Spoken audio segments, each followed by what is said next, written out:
Every year since 1936, the readers of DownBeat magazine have voted for the top musicians on the contemporary scene in the annual Readers' Poll. Tonight, on Soundstage, you'll see many of the 1976 winners in an unforgettable jazz and jazz rock summit meeting. On guitar, George Benson. Gary Burton on vibes. Acoustic bassist, Ron Carter. Stanley Clark on electric bass. On drums, Billy Cobham. Violinist, Jean-Luc Ponty. Bill Watrous on trombone. On alto sax, the winner of the Talent Deserving of Wider Recognition Award in the 1976 DownBeat Critics Poll, Sonny Fortune. And your host for this evening, the co-leader of the Jones-Lewis Jazz Orchestra, the big band in the poll, Thad Jones. And this year's Readers' Poll winning composer and electric pianist, Chick Corea.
Yeah, welcome.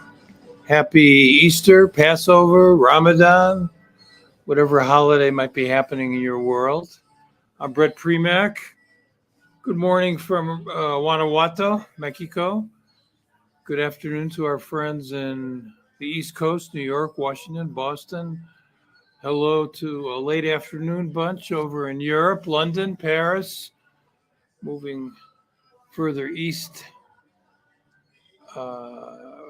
Soviet Union? No, it was no more Soviet Union. Russia. Okay. We do have viewers there. Over into the Far East, where it's very early.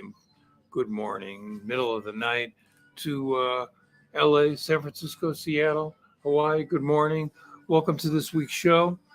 Last week, we featured excerpts from the 1975 DownBeat Readers' Poll Awards, which was broadcast on PBS on the show Soundstage.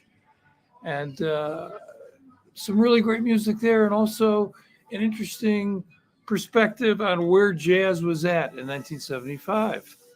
The show was a success. They brought it back the following year. Again, PBS Soundstage. Different cast this time, somewhat. Chick is back, Chick Corea, playing and serving as a host. His co-host this time is Thad Jones, the great trumpeter, arranger, big band leader. Interesting that the show really incorporates the two of the different sides of jazz, because there are more, that were happening in 1976, which were the straight ahead type of jazz. Uh, on this show, exemplified by Thad Jones and Sonny Fortune and Bill Watrous.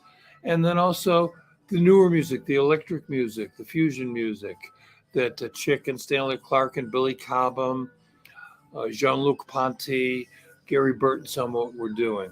So we get a taste of both of those on the show, which I think goes to show that jazz is an umbrella for a lot of different types of music.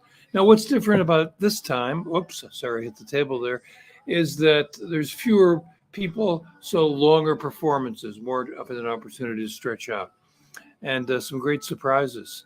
And the first video we're going to watch and listen to is a Stanley Clark composition from his second album, Stanley Clark, Lopsy. In the early 70s marked the arrival of this young, incredible bassist. We knew about him from Chick Corea, Return to Forever, and in and around the New York area. I saw him with Pharoah Sanders at the WRVR benefit concert in the early 70s.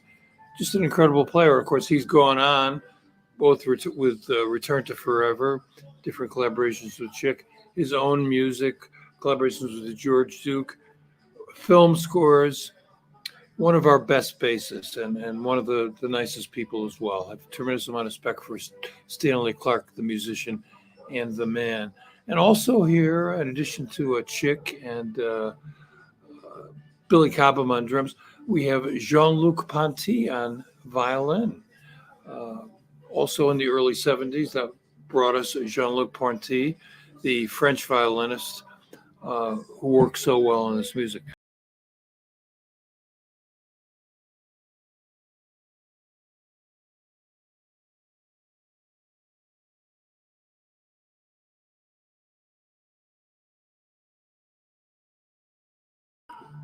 Oops, it sometimes happened. I got knocked out of the studio. Oh my goodness.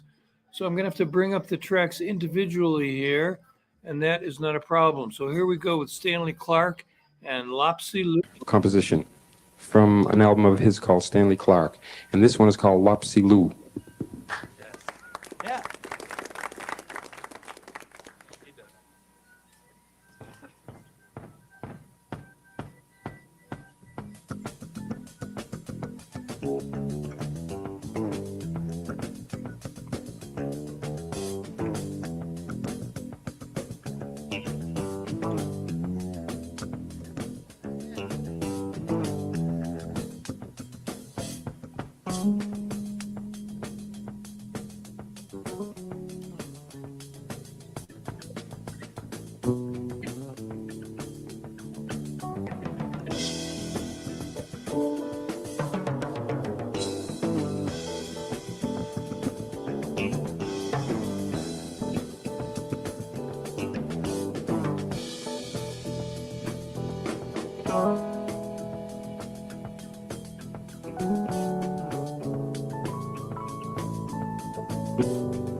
Yeah.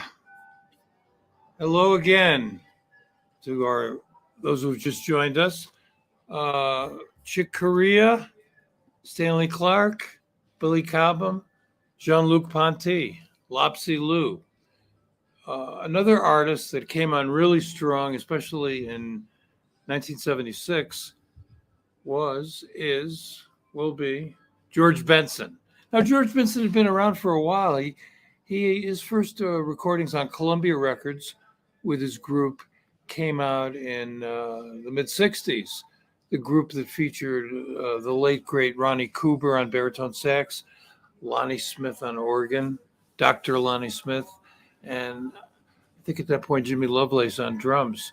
And obvious from his releases, George Benson was a great guitar player. But in '76, he included vocals in his music with Breezin, which came out on Warner Brothers Records, produced by Tommy LaPuma, engineered by Al Schmidt. He did some great vocals, particularly This Masquerade. And the title track also knocked people out, which was Breezin'. And that's what we're going to hear right now. George Benson and Breezin', but on this version, his regular bass guitarist Phil Upchurch is featured as well.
My apologies. Jesus, the internet is fucked up today. You know, that track is so good. I'm just going to start. I'm going to start it over again. And I can't control the internet. I wish I could, but I can't. So here we go. And please check out the interplay between Chick and George Benson.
Yeah, they definitely had fun there.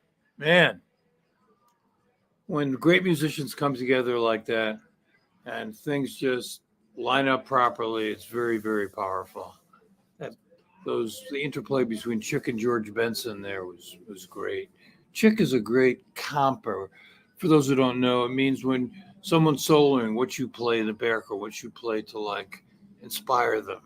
Chick and Herbie, I think, are my favorite compers. Although, well, there's others as well. Let's not go down that road.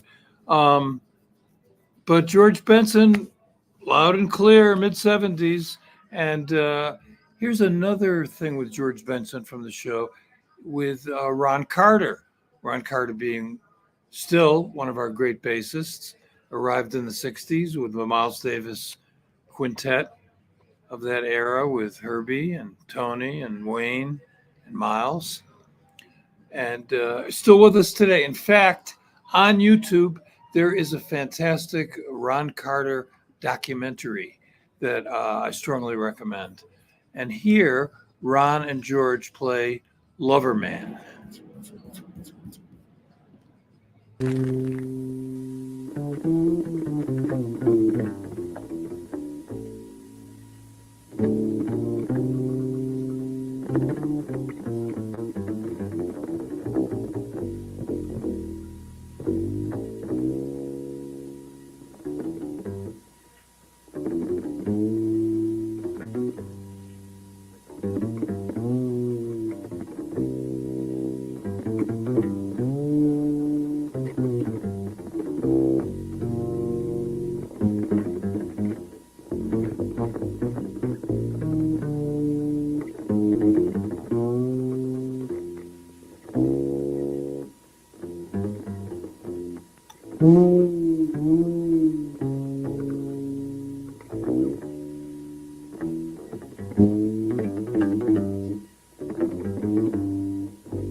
Yeah, dynamite. There's a reason why Ron Carter's been on thousands of records. Yeah. You know, in 1971, McCoy Tyner released an album called Sahara with a quartet that included Alphonse Mouzon on drums, who had recently left Weather Report, or before Weather Report, I got that mixed up there, Kelvin Hill on bass, and Sonny Fortune, who we're going to feature here in a second on alto saxophone. And that record just, wow, tore the top of my head off. You know, McCoy had left John Coltrane's group, Immortal Quartet, in 1965. He released a couple things on Blue Note, including Expansions, a great recording with Wayne Shorter and Gary Bartz. But it was this recording in 1971, Sahara, with Sonny Fortune playing some burning alto, that really kind of brought McCoy back to the attention of everyone, front and center. And we're going to listen to Sonny here play the standard Invitation with Chick Corea and Ron Carter and Stanley Clarke and Billy Cobham.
Yeah, that'll wake the dead for sure.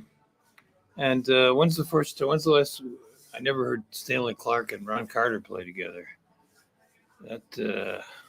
Yeah, fantastic. And Sonny Fortune, not a star, so to speak, but certainly made great music with McCoy, Elvin Jones, Nat Adderley, and his own groups.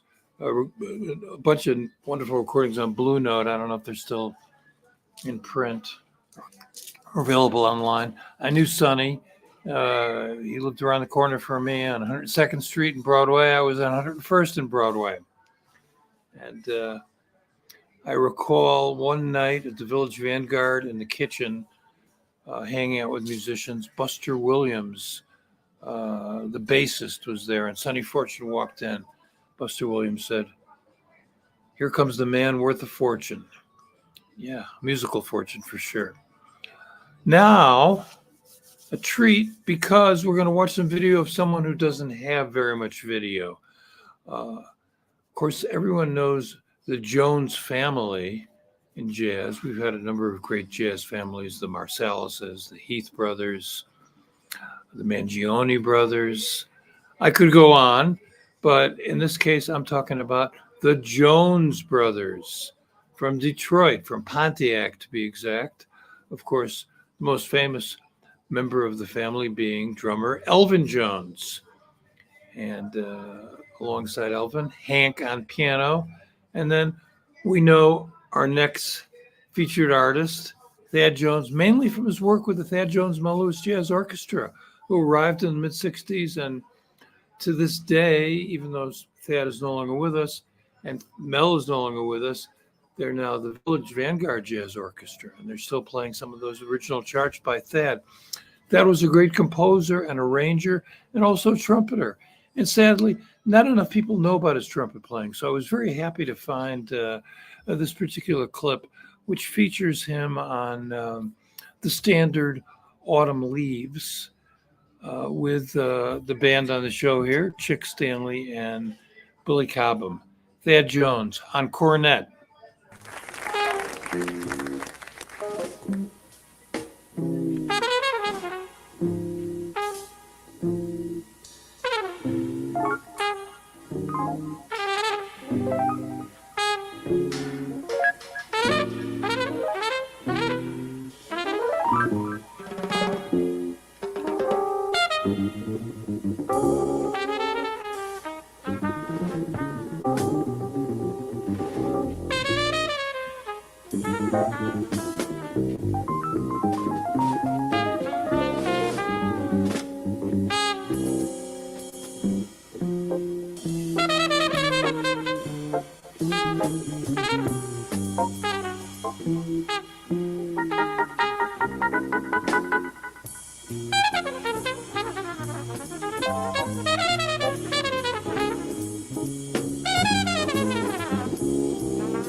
Gary Burton won the DownBeat magazine readers poll in 1976 for best vibraphone.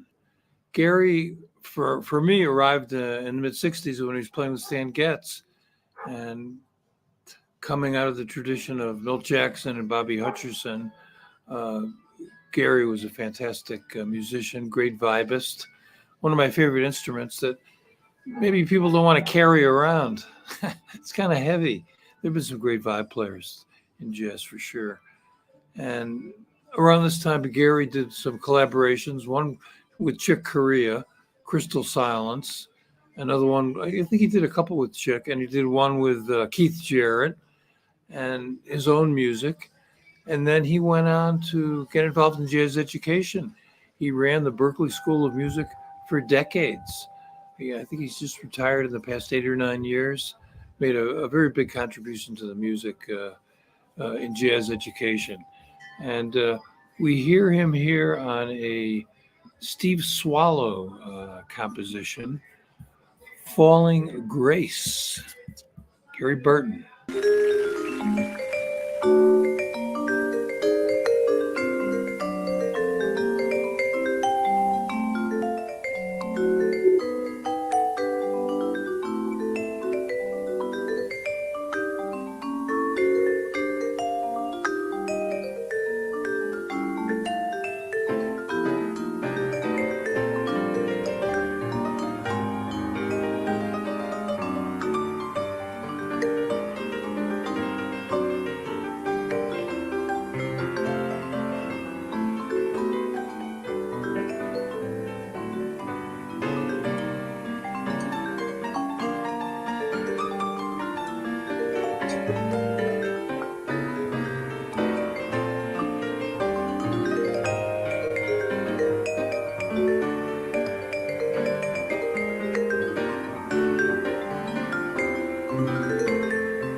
I can never describe music. It's impossible. Either it sounds good or it doesn't.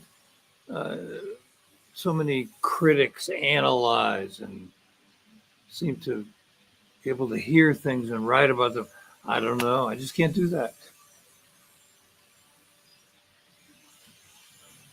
Listen,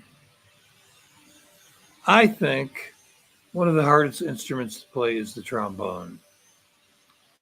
I once went to a Village Gate salsa meets jazz performance where great Nuyorican salsa musicians in New York at the Village Gate every week brought in special guest artists. And that week, the great trombonist Slide Hampton was the guest artist. And Slide was a fantastic arranger and great player. And I was totally blown away by what he played. And I went up to him afterwards. I wanted to thank him. And he said, well, you know, there's only one thing about the trombone. It's impossible. Well, this year's winner, or that year, the year we're dealing with here, 1976, winner of the best trombone for several years in a row there was Bill Watrous. And Bill certainly shows us here that he is a master of this remarkably difficult instrument.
I play trombone for sure.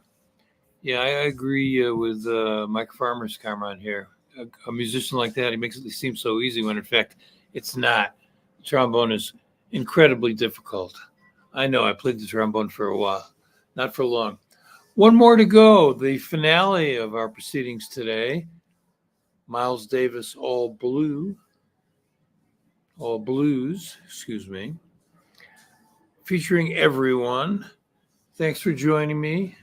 These weekly broadcasts on Facebook and YouTube. I call the show Outta My Head. And I'm Bret Primack. It's been fun. Once again, thank you very much for your comments, your questions. Tell your friends. Let's try to get more people to come here and dig this music, because I'm sure you'll agree with me. It's definitely worth more people hearing about it for sure. In this crazy world right now, especially, music is a force for good, and we need a lot of that. So let me cue this guy up here, and we'll take it away. See you.